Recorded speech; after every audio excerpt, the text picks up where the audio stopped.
Hi guys, before we get started on the lecture today, right after my biomechanics class, I'm going to be heading to a funeral for this. Those of you probably or may have heard the name is Carol Trustclair. Her husband, Mr. Gary, passed away, and I'm going to go kind of represent us over there at the funeral. However, I'm not going to stay for the whole thing. Just going to go show my respects. And then I'm going to come back for my last hour of office hours. So if you do need to see me go over anything, have any questions, I'd say between 10:15 and 11, I'll be back as soon as I can. All right, we're almost done, you guys. Let's focus in the last bit. We pushed through. To me, this is like the last part of your distance run where you pushed through the sticking point, and now you can kind of see the light at the end of the tunnel. So let's keep your momentum going. I try to keep things simple, even though that doesn't always come out that way. I think if you come to class or watch the lectures consistently, you start to develop pattern recognition of how this stuff really works. Okay. So what I did is I broke down literally the three options you have as a human being or an animal with skeletal muscles influencing your motion. The first one is the one that we use most of the time, and that's our muscles influence our motion opposite of some external force. Especially if you're going into the weight room or you're doing an exercise, you get into a machine, doesn't it make sense you're going to recruit muscles in the opposite direction of whatever the machine is trying to get you to do? Okay. So majority of the time, if we identify what the external forces, ground, gravity, the machine, the exercise itself is trying to do to me, we can see the internal forces of our muscles that need to work to do it. Remember, we need to be beyond going into a machine in the weight room and seeing this machine is for bicep, this machine is for pec. That's okay for novice people. We need to be above that because it's working different muscles than just the pec. There's working different muscles than just the bicep. And then it also gets that seed planted that, again, when I see extension, I'm working quad, but therefore when I see flexion, I'm not working. Rinse, wash, repeat. The least is the one we're going to be talking about today. So I didn't know what to call the one in the middle. You know, the top one's hot, the bottom one's cold, warm. You know, the one that's kind of in the middle. You're going to see more of it than least, but you're going to see less of it than most. And that's what we talked about last week when there is no external force. How do muscles influence motion with no external force going against it? And that is agonists speed up motion through concentrics, and then their antagonists eventually become the agonist to slow down motion with eccentric. That was the example we did in class where there's no external force, so it's going to take concentric to speed me up and eccentrics to slow me down, but not of the same muscles. They can't push and pull. When I speed up motion, eventually I got to turn these off. These agonists that sped me up through concentrics become antagonists, and their opposite pullers are now the agonists to slow down motion with eccentrics. In the absence of external forces, muscles can only pull, and thus motion is created through concentrics and motion is slowed down through eccentrics. Make sense? And then finally today we're going to delve into the least. And when I say the least, it's not that it's the least important, really important. It's just, it happens, it occurs the least amount of time. I think I hinted at the fact last class, a professional sprinter, how much of their time, like their activities of daily living, do they actually spend sprinting? It's a fraction of their time, and these are professionals. If you play football, if you play softball, if you play soccer, what percentage of your full day is actually spent sprinting? It's rare, you know, it's rare.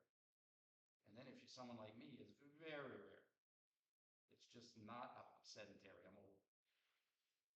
So what we're going to do is we're going to delve into the exceptions to the rule, not of how muscles work, bless you, but the exceptions to the rule when an external force is trying to do something to your joint, but you want to use an agonist that pulls in the same direction anyway.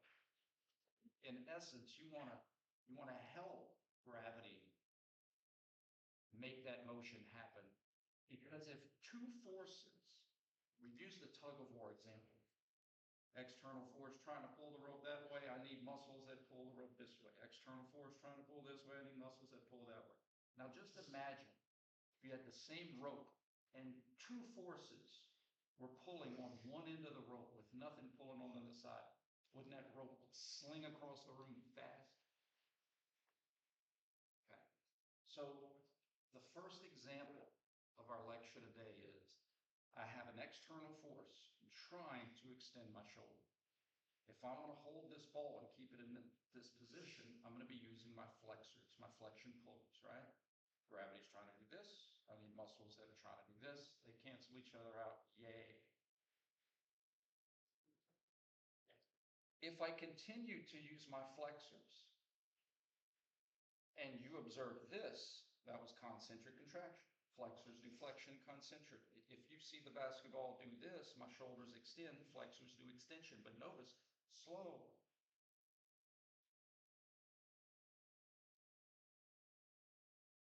Gravity itself, the force from planet Earth pulling down on this basketball is very weak. Gravity is a very weak force. It's persistent as all heck, but it's very weak. Newborn babies can beat gravity with some of their muscles, not all, but some of their muscles. So think about this for a second. If I do a thought experiment, hey, gravity, what can you do to this basketball by yourself? Gravity's like, that's all I got. And it's consistent. I can't make it go faster. I can't make it go slower. This is the rate that I can speed it up. So any motion down slower than that must be because my muscles were pulling up, letting it go down slower than what gravity can offer. Does that make sense?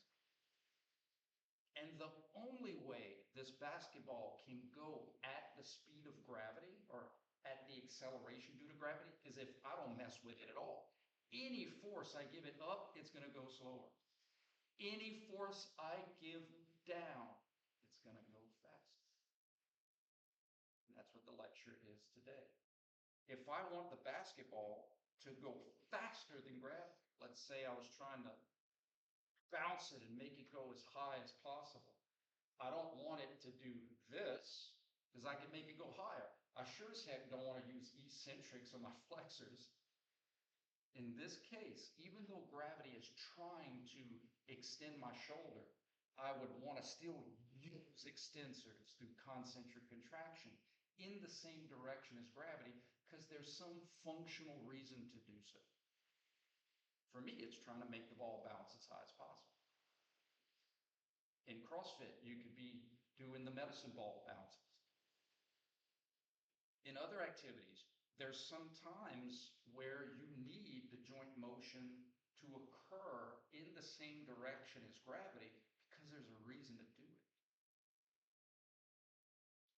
So use that same analogy, except instead of a visual basketball, let's use our arms while we're running or sprinting. Again, it doesn't happen often. But when my shoulder is in a flexed position, gravity is like, dude, I can extend you. And I'm like, yeah, gravity, I appreciate the offer, but you're very limited in how fast you can extend the shoulders, and I'm kind of running for my life right now.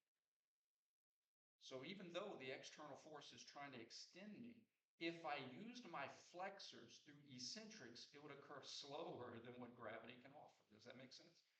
So the only way to make extension happen faster than what gravity can do by itself is to literally use my extensors through concentric contraction and yank it, make it happen faster than what gravity can offer.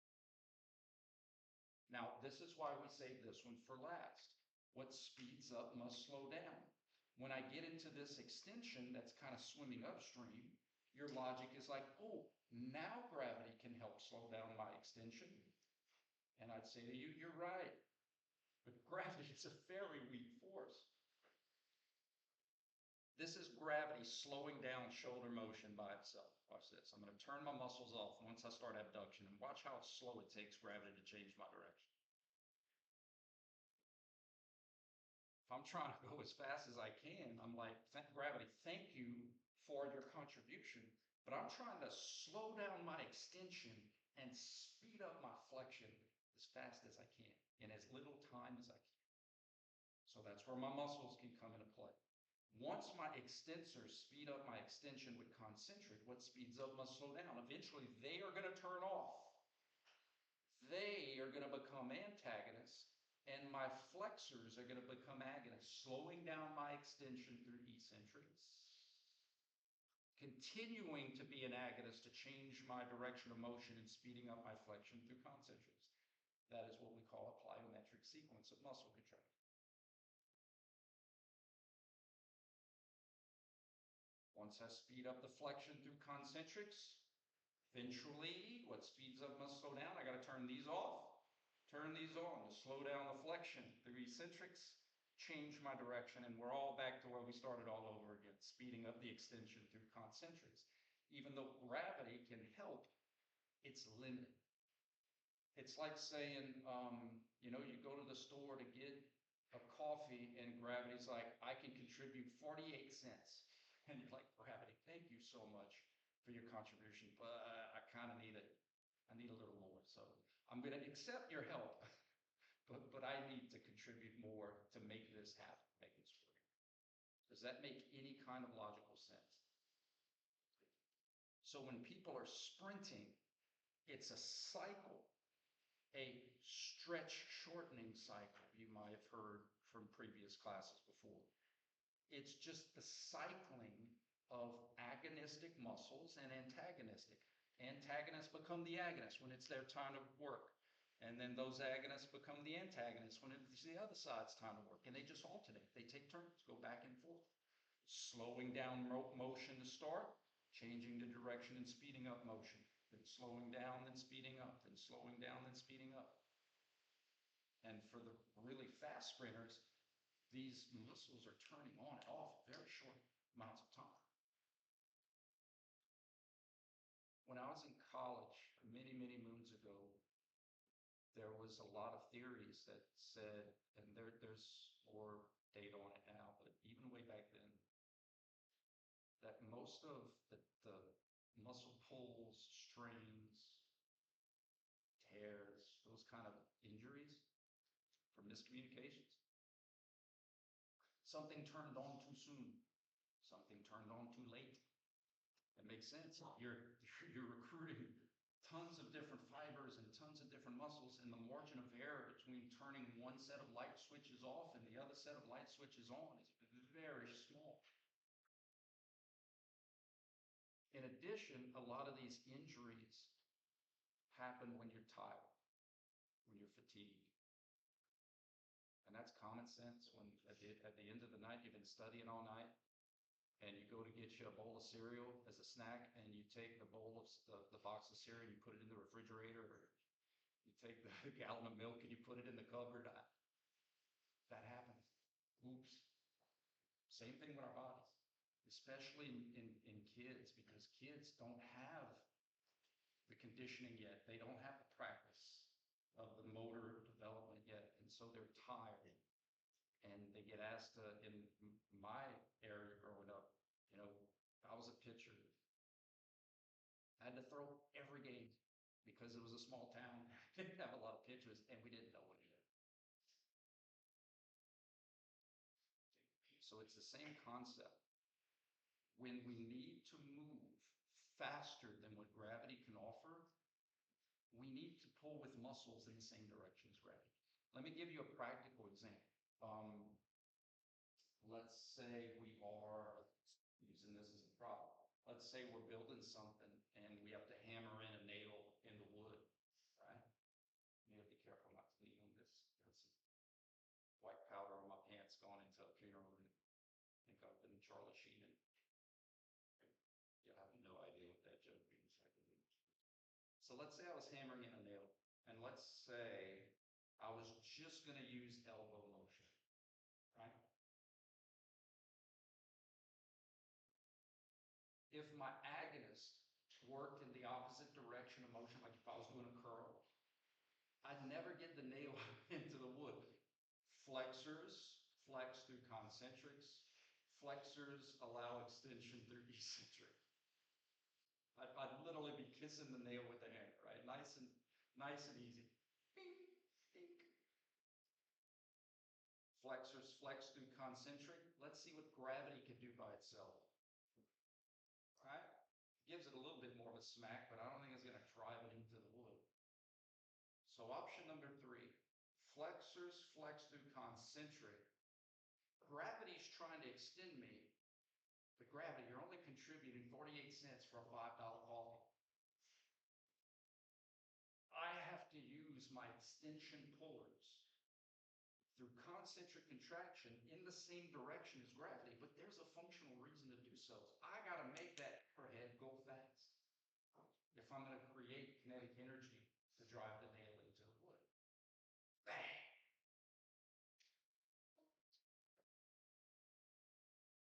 What speeds up must slow down, true, but if I hit the nail with the hammer, I don't need my muscles to slow down my motion. I literally had the impact of the hammer and the nail. Where are my baseball, softball players at? Even if you played a little bit, you ever notice when you whiff, and let's say you give a hard swing to something and you miss, it always like hurts more than when you make contact. Have you ever noticed that like when you're doing batting practice, you just, that's not me. I'd be still swinging and miss. But when you make contact, it doesn't hurt as much when you miss, because when you make contact, the collision actually helps slow you down. The ball colliding with your bat helps to dissipate some of that energy as it gets transferred to the ball. Versus if you miss, you have to slow down all of your motion that you create. A little bit of sense? So going back to our middle example, we stopped our motion because of muscles, but if I'd have continued to clap, I wouldn't have needed eccentric contraction to slow me down, because literally my right hand slowed down my left and my left hand slowed down my right. But if I'd have put on the brakes, I would have needed muscles to slam on the brakes and stop the motion before. The example would be, what if I was about to hit the nail and all of a sudden I realized it was the wrong nail, or it was in the wrong place, and I went to slam it, and at the last second I put on the brake. Doesn't it make sense? The only muscles that could have done that were the flexion pullers through eccentrics. The flexors slowing down the extension, putting on the brakes of extension through eccentric contraction. Make sense? Any questions, clarifications before we do some more examples?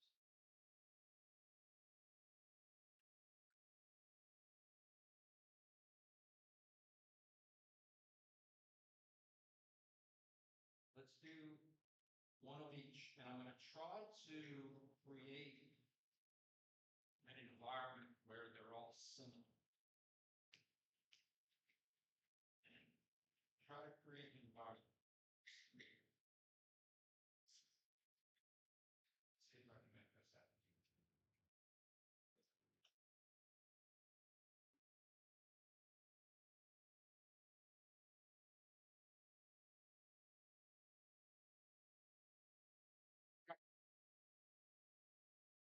Process. External force trying to do what to the shoulders? Don't answer it out loud. Give it some thought. If the external force is trying to create motion, a certain direction of motion, you need muscles that are trying to create motion in the opposite direction. We analyze motion joint by joint. We analyze muscles joint by joint. Once you identify your agonists, muscles who are doing a job based off of their direction of pull, contraction is easy to figure out, because we have translated muscles not into their random Latin origin, insertion, random names, but in their purpose. And because we translated it into purpose, we which has pull in it. Now, muscles and motion are in the same language. And now we can say these muscles influence these motions through these specific types of contractions. That's how we're able to do that translation. It's the Rosetta Stone for us kinesiology peeps. So on the test, you're going to have to be able to tell me bang to bang. Horizontal abductors, concentric contraction. And it's not because you memorize it. It's because you understand it. Guys, we can't memorize. I mean, we got to memorize some words. We got to memorize some processes. But there's too many examples in the world. You can't memorize them all. You can't memorize every hand of poker that's ever been. There's too many. But you can learn to be a better poker player. You can learn to play the odds, play the hand, read people. You can learn the process. Here to here, different muscles or same muscles?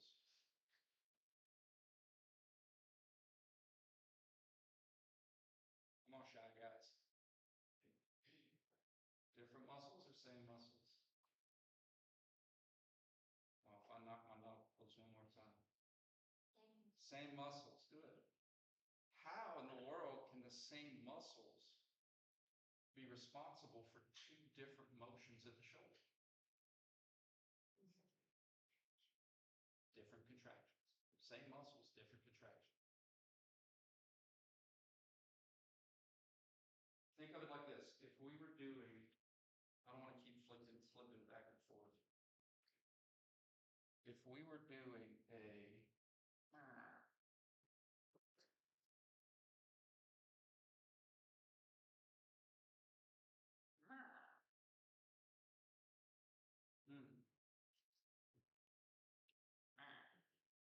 Did I ever tell y'all the story of why I had to say that?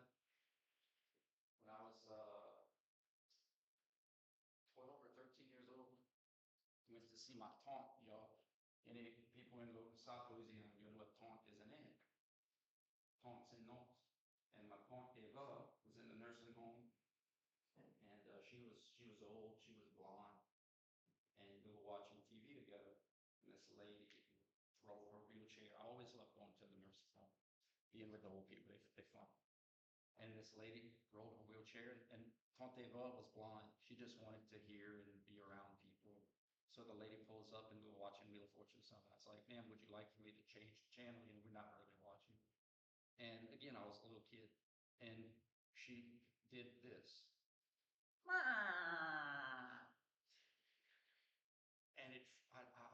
I just freaked. I was a kid, and I just freaked out. And so I was like, sorry, and I like ran away.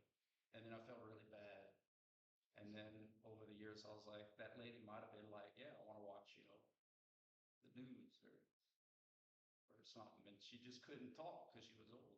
And I felt really bad. So I was like, I'm going to keep her memory alive. Whoever she is, whatever her name is, I still remember her. And so that's why sometimes I'll be like, it's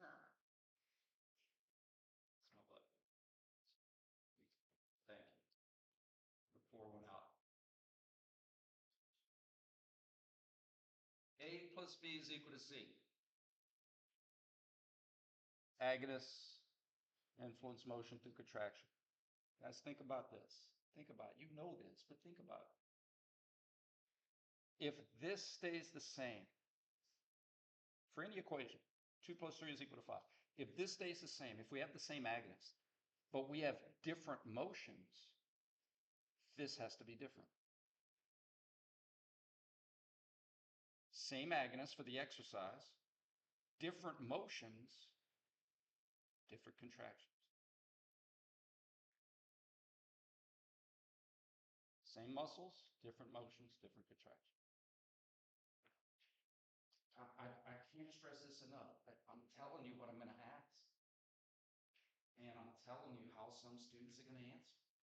I'm going to have some students tell me that the horizontal abductors did this and the horizontal adductors did that.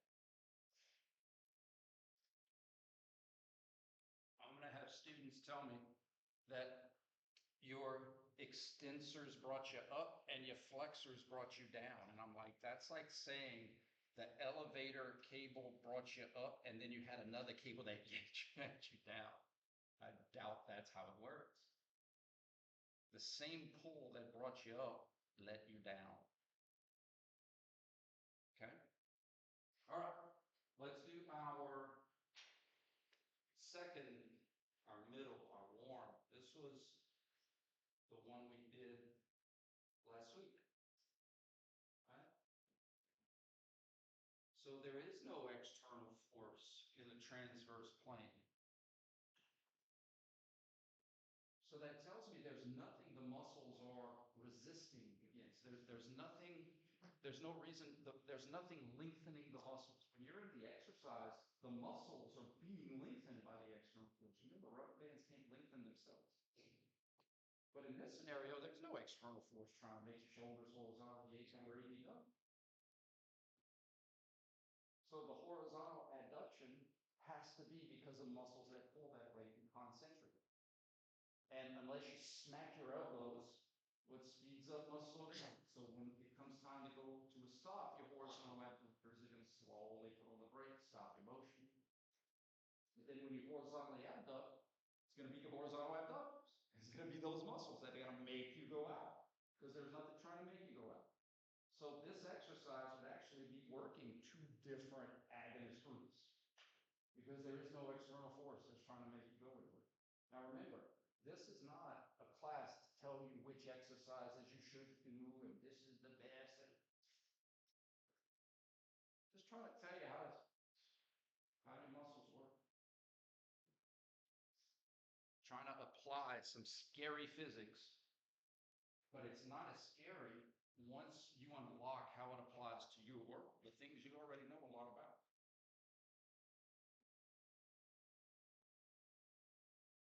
All right, last one, the rare circumstance would be this. Have you ever heard of the term seal jack? So you have jumping jacks, right? Traditional jumping jacks. Seal jacks are like a modified when you're trying to progress to it. So like seal jacks would be like here. You know, like you're progressing, but you can't, or maybe for older people, their shoulders hurt, they can't go above their head, so they're kind of going in a more comfortable. So we're going to do that last one for the rare exceptions. We're going to do seal jacks where there's no external force, but the motion isn't slow and controlled. So we're literally trying to speed up and slow down. Okay? Very similar concept. It's not the last one. This is just the next progression. The last one would be when we do the regular jumping jacks in the same direction as gravity. So we're speeding it up a little bit, right? Concentric contraction is going to speed up our horizontal adduction, but now we're really going to see the eccentric immediately followed by the concentric. The eccentric immediately followed by the concentric. How many of you try English? How many of you in the clinic have ever seen the vibration? It's like imagine like a bowstring, and they do proprioceptive exercises from. That was a popular many moons ago called the shake weight, which was like a proprioception thing. That's what this is all about. It's how do you make, for these proprioception devices, they basically take like a bow and you're trying to vibrate it back and forth. And so what you're doing is you're creating these micro window plyometric sequences of like horizontal abs, and then your horizontal abs are going to slow it down and then speed it up. And then your abs are going to slow it down and speed it up, and then slow it down and speed it up, and then slow it down and speed it up, and then slow it down, speed it up, and slow it down, and going to go back and forth. The shake weight, the same thing. It was this little proprioception thing where you would use your flexors and your extensors over and over and over again. Extensors, speed up, extension, flexors, slow down, extension, flexors, speed up, flexion, extensors, slow down, flexion. It gets wordy. But it gets easier. And it's easier to understand because the muscle pull is in the same language as the motion. So for this example, the agonist movement, like in images with the adductors, are we understanding? Was it the proprioception example or when I was doing the seal jacks? Yeah. So for this one, horizontal adductors are going to speed up or create horizontal adduction motion through concentrics. If this exercise is done slow and controlled, there really won't be much of a need for a plyometric sequence because it's going so slow with no external force. It's almost like if your core is going slow, you don't have to slam on the brake just to roll you to a stop, right? So if you're going slow and controlled, it really doesn't take a lot to slow you down. So it was the emphasis of this exercise was like, hey, I'm going to need horizontal adductors to bring me across. But once I'm here, those same muscles can't make me go back. I have to now use horizontal adductors to bring me back. Horizontal adductors to bring me across, horizontal abductors to bring me back. Now the seal jacks was like the next level where here I am having some momentum back and forth. So when it comes time to slow down motion, I'm going to turn these on to slow down and keep them on to speed up. Use these to slow down, keep them on to speed up. And then now we're going to go in the same direction as gravity. We're going to do jumping jacks.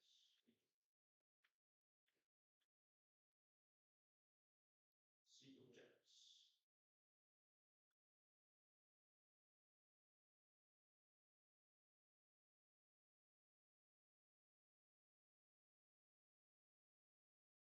That's guys.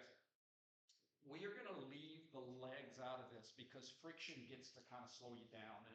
In other words, when you abduct and you hit the ground, friction is going to slow down your motion. You don't necessarily need muscles. You need muscles to speed you up. But once you hit the ground's able to stop your motion. Right? So for these examples, I'm using examples where your muscles have to do both. Your muscles got to put on the gas and your muscles got to put on the brake. And we're just understanding the verbiage and the language to see how you would do these jumping jacks. Okay? Now, a couple rules. We're going to just analyze the motion for now at the shoulders. And in addition, we are not going to collide at the top because this hand would slow down that hand and vice versa. So in other words, when we get it to the top, we want muscles to slow down our motion, not collision. And we're not going to collide at the bottom. We want muscles to slow down our motion, not collision, for the sake of understanding. So no collision at the top and no collision at the bottom. We have to put on the brake. We start on the picture of the left.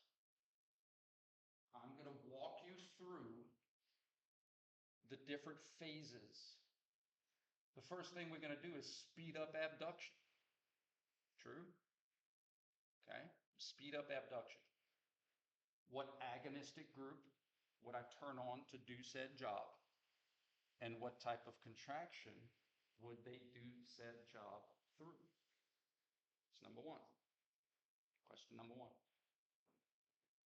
Now, gravity can slow down my abduction, but it can only do it very minimally. And if I'm trying to do as many jumping jacks as I can, let's say I'm trying to do as many as I can in 10 seconds, I'd be like, thanks gravity for your offer, but I gotta get a move on faster than what you can do it yourself. So does it make sense that there's going to come a time at the top when you have to slow down abduction and your abductors can't do it for you because they can only pull? If your abductors stayed working as an agonist, you would just stay up here. You have to let them go. You have to turn them off and turn on another set of muscles that can help slow down your abduction at a higher rate than what gravity could do by itself. I want you guys to try to identify them. What group of muscles would I turn on to slow down the abduction? So we've had speed up ab, we've had slow down ab.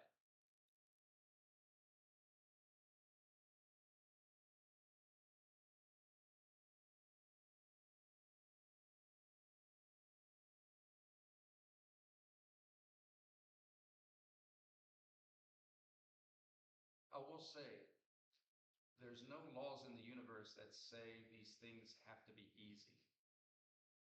But I promise you, it becomes easier. It does. It does. The more you play with it, the more you do it, the more you come see me, ask questions, it becomes easier. And then eventually it becomes easy. So we sped up the abduction, we slowed down the abduction. What do you think comes next? We're trying to do as many as we can. Speed up. Adduction, that's right. We need to speed up adduction. Now, this is the exception where you're like, well, wait, couldn't gravity do that? The answer is absolutely it can. But you won't do as many jumping jacks as you possibly can in 10 seconds if you let gravity do it by itself. And you would really lose the race if you let your abductors do it through eccentric contraction. Come out last. So speeding up the adduction, identify the agonist, and identify the type of work. I gave you the motion. A, B, C. I told you the B. We're going to speed up this motion. Who did it? How did they do it? You got to tell me the A and the C.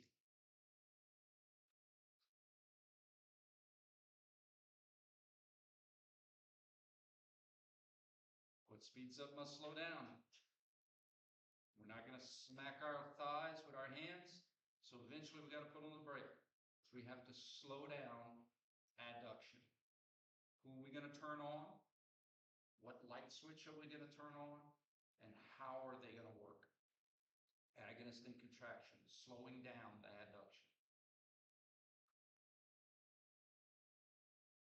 And then we get to the same place as we started. And we're going to go back through another cycle, and I'll just answer the questions that ask me, even though I bet you guys got it right. Speeding up the shoulder abduction. Remember, we're trying to go as fast as we can.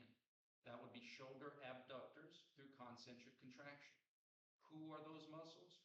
Who cares for now? We're going to learn them in biomechanics. But it's anything and everything that could pull in the direction of abduction. Kind of makes sense. Whether it's 3, 4, 5, 7, doesn't matter. It's whoever can pull that way can help me influence that motion. Shoulder abductors through concentric. Any questions about that phase? The same muscles that sped up my abduction cannot push me to a stop. So eventually, when it comes time to put on the brakes, the abductors need to turn off. And the adductors need to turn on. Slowing down the abduction needs to happen by muscles yanking down.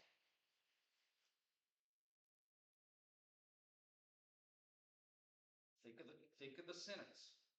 Adductors slow down abduction through eccentrics.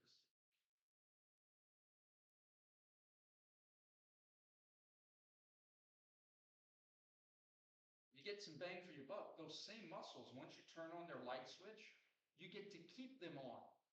You get to keep them on because they're going to slow down the ab, change your direction, and continue to work by speeding up your ab. Same muscles, different motions, different contractions. Being lengthened while trying to shorten, shortening while trying to shorten. And that, ladies and gentlemen, boys and girls, is a plyometric sequence. Eccentric followed by concentric, changing your direction because your muscles change the direction.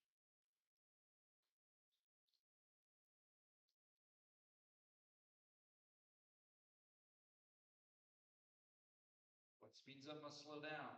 My adductors sped up my adduction through concentrics. Those same muscles can't push me to a stop. I got to turn the downward pullers off, and I got to turn on the upward pullers so that they can slow down my adduction through eccentrics. They're going to stay pulling up to change my direction and speed up my abduction through concentrics. We're back to where we started. That was my plyometric sequence of my abductors. My abductors slowed down add, sped up ab. My adductors slowed down ab and sped up ad. Actually, this most of the time people associate soreness with specifically weight training. But I'll give you an example that I'm hoping you can relate to. Maybe you can, maybe you can't. When I was at Auburn in undergrad and my master's at Southern Miss, I worked with college athletics. I was a college athletic trainer. And at Auburn, I worked for a high school, much more laid back. That's how I paid my college. And I worked for a couple orthos with fellowship. So if I mentioned Dr. Bob and Dr. Lyle, that was their wisdom. I was in my mid-20s, and some of the kids at Dadeville, Mr. Brian, did you play sports? And I was like, yes and no. I played sports, but it was at a small school called Delcom, so I don't know if you would count it. It was a bigger school. And so we're talking, and we were bored, and so they were like, let's race. I was like, why not? So I lined up against these young kids, and we raced 3 or 4 times. I didn't win, but I didn't come out last. The next day, I thought my whole body was going to fall apart. I was sore and mostly in some muscles in my back. And I'm like, that's crazy, but it makes sense. Even though I wasn't weight training, I was using muscles plyometrically to slow down and speed up motion. There was eccentrics happening every time I changed direction. And it's through eccentrics, that's where damage happens. It's when muscles are being lengthened, being pulled apart, putting on the brake. Like I said last week, you don't take your car into the shop to have the gas pedal switched or fixed. It's the braking. That's where the damage happens. You got to get your brakes changed. So for us, it's important to know eccentrics. It's important to know all the different contractions, but specifically eccentrics. And specifically plyometrics. Plyometrics, the sequence of the eccentric slowing down, followed by the concentric speeding up, that's when your muscles are the most vulnerable.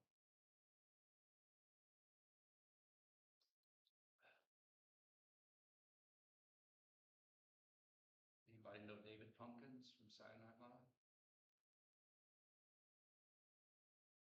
Any questions? It's a character that Tom Hanks played. I'm David Pumpkins, man. Man, I gotta work on some new dad jokes. Questions? Let me talk about while you contemplate life, while you're here. Questions? I'm going to tell you what's coming. We have finished all of our agonistic example questions. And that's either using muscles against external forces, you're either using muscles with no external forces, or you're using muscles with external forces. Kind of don't have any other options than that. On Wednesday and Friday, we're going to talk about stretching concepts, how to see joint position as a function of lengthening muscles for stretching. Super simple.